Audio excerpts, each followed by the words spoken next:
El 31 de mayo de 2014, en la ciudad de Waukesha, en Estados Unidos, Anissa Weier y Morgan Heiser, dos adolescentes de 12 años, engañaron a Peyton Lettner, una de sus amigas, para que la siguiera a una zona boscosa de un parque local. Una vez allí, empezaron a jugar a las escondidas, y cuando Lettner se distrajo, Weier y Heiser la inmovilizaron y la apuñalaron 19 veces en los brazos, las piernas y el torso. Una de estas puñaladas le atravesó el diafragma y cortó su hígado y su estómago, dejándola muy malherida. Entonces, las jóvenes atacantes le dijeron a su víctima que se quedara tumbada mientras ellas buscaban ayuda, pero no lo hicieron. Fue Lettner la que tuvo que arrastrarse lentamente hasta una carretera cercana, donde fue encontrada por un ciclista que llamó a los servicios de emergencia. Para salvarla, los cirujanos que se encargaron de la operación pasaron 6 horas dentro del quirófano. Según uno de estos médicos, si las heridas hubieran tenido unos milímetros más de profundidad, Lettner habría muerto. Weier y Heiser fueron juzgadas como adultas y declaradas enfermas mentales, por lo que en vez de entrar en prisión, fueron internadas en instituciones psiquiátricas. Peyton Lettner sobrevivió y dijo que lo sucedido la había impulsado a estudiar medicina. Sin embargo, en 2019, 5 años después del ataque, reveló que dormía junto a unas tijeras rotas por miedo a que alguien intentara asesinarla otra vez. Lo que sus dos amigas hicieron con ella, por obvias razones, la perseguirá hasta el día de su muerte. Así que la verdadera pregunta es: ¿por qué lo hicieron? Las atacantes explicaron a la policía que habían intentado asesinar a su amiga para contentar a un ser sobrenatural conocido como Slenderman, nombre que se traduce al español como hombre delgado.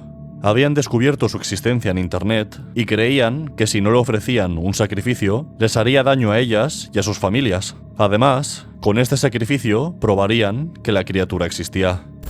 Irónicamente, Lettner se salvó de forma milagrosa, como si su ángel de la guarda hubiera evitado su muerte. Si llevas el tiempo suficiente en internet, seguro que habrás oído hablar de la leyenda de Slenderman. De hecho, lo más probable es que hayas leído historias y jugado a videojuegos en los que aparecía. No me parece descabellado decir que Slenderman es una de las creaciones de internet más importantes, y sin duda, una leyenda urbana que ha trascendido el mundo digital. Pero ¿por qué Slenderman y no otros personajes similares, como Jeff the Killer o The Rake? ¿Qué tiene de especial este monstruo que lo eleva sobre los demás? En este vídeo intentaré conseguir una respuesta. Pero primero, empecemos por el principio. El 8 de junio de 2009, un miembro del foro Something Awful, centrado mayoritariamente en contenidos humorísticos, creó un hilo en el que animaba a otros usuarios a fabricar imágenes de aspecto paranormal basándose en fotografías normales.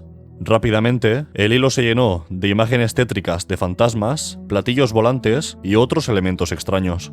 A pesar de que algunos de estos montajes estaban muy bien logrados, solo 2 de ellos han pasado a la historia de Internet. 2 días después de la creación del hilo, el usuario Victor Surge, cuyo nombre real es Eric Knudsen, publicó estas 2 fotografías, y fue el primero en aportar, además de las propias imágenes, una breve descripción de las mismas. La primera muestra a un grupo de adolescentes con expresiones de enfado o preocupación en sus caras. Muchos de ellos miran a la persona que está tomando la foto, y el que más cerca está de la cámara parece observar al fotógrafo con odio en la mirada. Pero lo más extraño de la fotografía es esta figura alta, delgada y sin rostro que aparece detrás de ellos. La descripción reza: no queríamos ir. No queríamos matarlos, pero su silencio persistente y sus brazos extendidos nos horrorizaban y nos reconfortaban al mismo tiempo. 1983. Fotógrafo desconocido, presuntamente muerto. La segunda, en cambio, muestra una escena aparentemente inocente, con niños y niñas jugando en un parque. Sin embargo, al fondo se aprecia la extraña figura de la imagen anterior, esta vez con tentáculos negros que emergen de su espalda, cerca de un grupo de niños. Más allá de los tentáculos, lo más aterrador de esta imagen es esta niña, que parece estar hipnotizada por la figura. La descripción dice: una de las 2 fotografías recuperadas del incendio de la Biblioteca Municipal de Stirling. Destaca por haber sido tomada el día en que desaparecieron 14 niños y por la presencia de lo que se conoce como The Slenderman, o el hombre delgado en español. Las autoridades consideran que las deformidades son defectos del carrete. El incendio de la biblioteca se produjo una semana después. La fotografía fue confiscada como prueba. 1986. Fotógrafa Mary Thomas, desaparecida desde el 13 de junio de 1986. Esta criatura no tardó en convertirse en la estrella del hilo, con muchos usuarios afirmando que amaban la idea y al mismo tiempo se sentían aterrorizados por ella. Aunque fue Knudsen quien creó al hombre delgado, algunos elementos de su historia provienen de aportaciones de otras personas que querían profundizar en el personaje. Por ello, el mito alrededor de su figura es en parte una creación colaborativa. El personaje de Slenderman se expandió lenta pero firmemente por internet. Pronto, personas de todas las partes del mundo empezaron a publicar dibujos en los que plasmaban su propia interpretación del concepto. Otros escribían historias cortas de terror en las que aparecía Slenderman, e incluso había quienes se disfrazaban de él para asistir a eventos de cosplay. En definitiva, el monstruo de Eric Knudsen adquirió tanta popularidad que se separó de su creador y cobró vida propia. Prueba de esto es la webserie de metraje encontrado Marvel Hornets, cuyo primer vídeo fue subido a YouTube el 20 de junio de 2009, solo 10 días después de la publicación que dio vida a Slenderman. La historia de Marvel Hornets habla sobre cómo un ser sobrenatural, conocido como el Operador, entorpeció la grabación de una película hecha por estudiantes. Tanto el diseño como los poderes del Operador están claramente influenciados por Slenderman, aunque no tengan el mismo nombre. Ambos son altos y delgados, visten un traje, carecen de rostro y acechan y manipulan a sus víctimas. Aún así, creo que la aportación de Marvel Hornets a la figura de Slenderman tiene un valor incalculable. Antes de Marvel Hornets, Slenderman era una idea escrita con unos cuantos artes conceptuales. Los creadores de esta webserie fueron los primeros en transformar a Slenderman en un ser dinámico que se mueve e influye en sus alrededores. A lo largo de sus decenas de episodios, puede verse la figura amenazante de Slenderman tanto acechando en la lejanía como muy cerca de los personajes. También comprobamos cómo su presencia provoca interferencias en las cámaras y malestar en las personas. En el imaginario colectivo alrededor de Slenderman, su naturaleza persecutoria y los daños que provoca en las cámaras y las mentes de quienes lo miran son sus dos características más emblemáticas, y ambas provienen de Marvel Hornets y no de Eric Knudsen. Un año más tarde, en 2010, Everyman Hybrid y Tribe 12, dos webseries basadas también en la leyenda de Slenderman, empezaron a subirse a YouTube. No obstante, llegaron tarde y no obtuvieron la misma atención que Marvel Hornets. El siguiente gran momento de Slenderman como icono de la cultura popular fue el lanzamiento en 2012 de Slender The 8 Pages, un videojuego indie gratuito muy simple que tenía a Slenderman como villano principal. El juego, que en la actualidad está bastante anticuado en casi todos los aspectos, consistía en encontrar 8 hojas de papel esparcidas por un bosque en mitad de la noche. A pesar de su nulo presupuesto y las limitadas habilidades de programación de su desarrollador, Slender The 8 Pages terminó por convertirse en un fenómeno viral que acaparó la atención de millones y millones de personas. El principal promotor de este ascenso a la fama fue PewDiePie, que subió un vídeo del juego en el que proporcionaba un enlace de descarga del mismo. Incluso el legendario presentador de televisión estadounidense Conan O'Brien lo jugó en una sección de su programa. Es difícil establecer los motivos por los que Slender The 8 Pages triunfó tanto como lo hizo. Es evidente que el vídeo de PewDiePie fue lo que empujó la bola de nieve por la ladera, pero atribuirle todo el mérito a PewDiePie sería un error. Slenderman ya era muy conocido en internet antes del videojuego, por eso me sorprende que pasara tanto tiempo antes de que alguien creara una adaptación del personaje a este medio. Aún así, aquellas personas que estaban familiarizadas con la historia de Slenderman seguro que sentirían una gran emoción al poder experimentarla de una forma totalmente nueva. Sobre todo porque el juego tenía un apartado técnico muy poco exigente y podía jugarse en casi cualquier ordenador. Desde el punto de vista jugable, lo mejor de Slender The 8 Pages es cómo construye la tensión.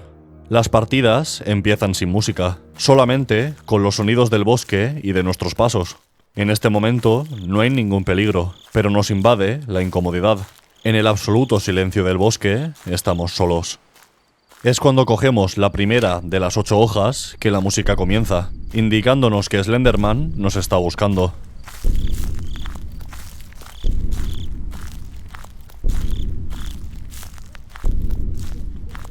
La banda sonora es muy repetitiva y constante, y a mi parecer, el objetivo detrás de esta decisión es transmitir una sensación de persecución implacable, de un destino del que no podemos escapar.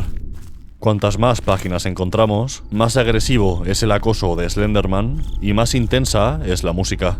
Esto genera en el jugador una especie de urgencia, ya que cuanto antes encontremos todas las páginas, antes podremos escapar del cazador incansable que anda detrás de nosotros.